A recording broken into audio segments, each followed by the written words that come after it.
सर्व निसर्गप्रेमींना माझा नमस्कार. मी डॉक्टर राहुल पालके आज निसर्गाच्या सानिध्यात आहे.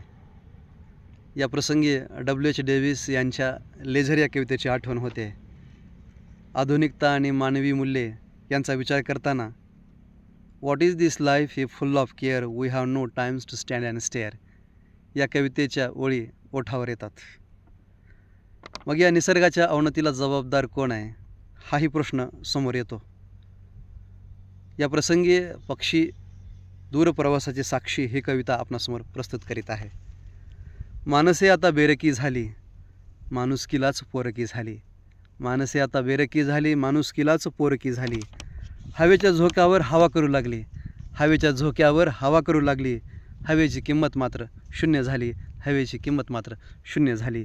दिवस रात्र झाडांची कत्तल सुरू झाली, दिवस रात्र झाडांची कत्तल सुरू झाली.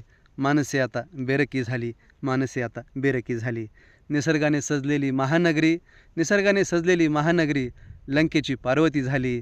मानसे आता बेरकी झाली, मानसे आता बेरकी झाली. पंख छाटलेल्या समाजागत, पंख छाटलेल्या समाजागत मायडस टचची लागण झाली.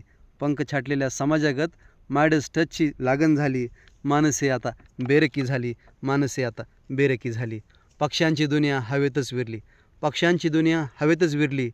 बडबड गीतांनी सोन्याची राख केली, बडबड गीतांनी सोन्याची राख केली.